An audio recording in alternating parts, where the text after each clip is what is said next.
আজকে জুতো এবং চপ্পল রাখার বাস্তু যে নিয়মগুলো সেইগুলো নিয়ে কথা বলবো। কারণ অনেকেই আছো যারা জুতো চপ্পল এদিক ওদিক ছড়িয়ে রাখো, গুছিয়ে রাখো না। তাদের উদ্দেশ্যে এই ভিডিওটা আজকে বানিয়েছি, যাতে সবার উপকার হয়। আর হ্যাঁ, আমি এই ভিডিওটা ভালোভাবে পড়াশোনা করেই, চারদিক থেকে জ্ঞান অর্জন করেই তোমাদের সাথে শেয়ার করছি। এরকম না যে ভুয়ো একটা কথা আমি বলে দিলাম। কারণ শাস্ত্র, বাস্তুশাস্ত্র এসব নিয়ে আমরাও একটুখানি ঘাটি, কারণ আমাদের নিজস্ব স্বার্থে, যে আমাদের ঘরে আমরা যাবতীয় যা কিছু করছি তাতে যাতে সেগুলো ভুল কিছু হচ্ছে না, তো সব কি সিস্টেমেটিক হচ্ছে, এই সমস্ত জানার জন্য। তো তার মধ্যেই যেটুকু আমরা নিজেদের জন্য করি সেটুকুই আমি মাঝে মাঝে ঠিক করেছি তোমাদের সাথে শেয়ার করব, যেগুলো আমি নিজে মানি বা মানার চেষ্টা করব। মানে বাস্তুর দিক থেকে আমরা জানতে পেরেছি যে এটা করলে ভালো বা ওটা করলে ভালো, সেটা তোমাদের সাথে এবার থেকে আমি একটু একটু করে শেয়ার করবো, যাতে তোমরাও সেগুলো করতে পারো এবং তোমাদের আলটিমেট ভালো হয়। তো চলো, জুতো আর চপ্পল কোথায় রাখতে হবে, কি করতে হবে, সেটা নিয়ে আজকের ভিডিও। তো প্রথমে বলবো, কিছু পয়েন্ট বলবো আমি। তার মধ্যে 1 নম্বর পয়েন্ট হচ্ছে যে বাড়ির দোরগোড়ায় যে কোনো রকম চপ্পল বা জুতো, সে যত সুন্দর দেখতে হোক বা যত খারাপই হোক, তো সেই জুতো যদি ঘরের সামনের দিকেই রাখা হয় তাহলে সেটা, বা জুতোর র্যাক রাখা হয়, তাহলে সেটা কিন্তু পজিটিভ এনার্জি তো বয়ে আনেই না, নেগেটিভ একটা এনার্জি বয়ে নিয়ে আসে। দ্বিতীয় পয়েন্ট হচ্ছে যে জুতো আমরা এদিক ওদিক করে খুলে কোনো মতে করে ঘরের মধ্যে আমরা ঢুকে পড়ি, তো ওইটা করা যাবে না। ওটা করলে কিন্তু ঘরের মধ্যে কখনোই আশীর্বাদ আসবে না, বরং নেগেটিভ এনার্জি বারবার ঘিরে ধরবে এবং অনেক সময় হওয়া কাজও কিন্তু হবে না। 3 নম্বর হচ্ছে, ঘরের দোরগোড়ায় যদি ছেঁড়া জুতো বা ইউজ হয় না এরকম জুতো অনেককে দেখি যে এরকম সাজিয়ে রেখে দেয়, ফেলেও না এবং সেটা পরেও না, এবং সেটা হচ্ছে মানে একদম রং চটে হয়তো ছিঁড়ে গেছে, তো সেইগুলোকে ফেলেও না, ওইভাবে রেখে দিয়েছে সাজিয়ে বা ঘরের এন্ট্রান্সে।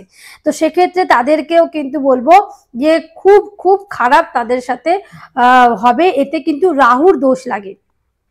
ঠিক আছে। 4 নম্বর পয়েন্ট হচ্ছে যে ঘরের মধ্যেও যদি জুতো এদিক ওদিক করে মানে চারদিকে ছড়িয়ে ছিটিয়ে রাখা হয়, তাতেও কিন্তু রাহুর দোষ লাগে এবং কোনো ভালো কাজ হওয়া থেকে কিন্তু সেটা বাধায় পরিণত হবে। 5 নম্বর পয়েন্ট হচ্ছে জুতো কোন দিকে রাখবেন। হ্যাঁ বন্ধুরা, জুতো রাখতে হবে, সে চপ্পল হোক, ভালো জুতো হোক, স্পোর্টস শু হোক, যা রকম জুতো হোক, সেটা কখনোই উত্তর দিকে রাখা যাবে না।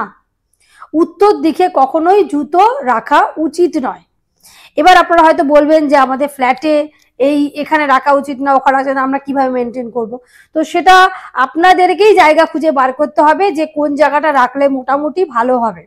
তো উত্তর দিকে রাখবেন না। 6 নম্বর পয়েন্ট হচ্ছে আপনাদের জুতো রাখতে হবে সবসময় পশ্চিম দিকে। পশ্চিম দিকে সেটা শু র্যাক করুন বা এমন একটা জায়গা করুন যেখানে কিন্তু পশ্চিম দিক হবে, সেই দিকে জুতো রাখলে কিন্তু জুতোর যে খারাপ একটা এনার্জি থাকে সেটা কেটে যাবে এবং মানে সবকিছু ঠিকঠাক থাকবে।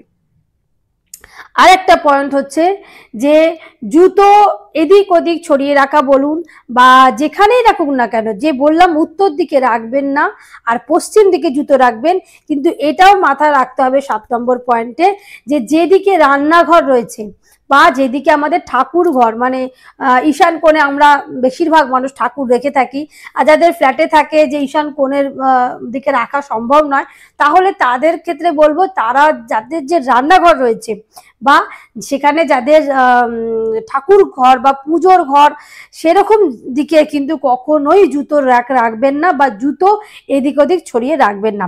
তাতে কিন্তু অনেক কিছু দোষ ধরা পড়ে এবং মানুষের হওয়া কাজ হবে না। রাহুর দোষে আপনারা সেই দোষের মধ্যে আপনারা চলে আসতে পারেন এবং অনেক কিছু নেগেটিভিটি ঘিরে থাকতে পারে এবং অনেক শুভ অশুভ ব্যাপার থাকে, যেগুলো আমরা অনেক সময় মানে কি বলবো গায়ে করি না, আমরা দূর ও করছে সে করছে এরকম ভাবে করি, কিন্তু এই জিনিসগুলো যদি আমরা একটু মেনে চলি তাহলে আলটিমেট আমাদের ভালোই হবে, খারাপ কিছু হবে না। তো আমি যেহেতু এইটা পড়েছি তাই ভাবলাম তোমাদের সাথেও একটু শেয়ার করি। তো যদি ভিডিওটা ভালো লাগে অবশ্যই শেয়ার করো, আর তোমাদের আপনজনদের মধ্যে এটা একটুখানি শেয়ার করে দিও, তাদের যারা এরকম কাজগুলো করে থাকে তাদের জানলে পরে অনেকটা উপকার আসবে। তো আজকে জেনেটিকুই টাটা।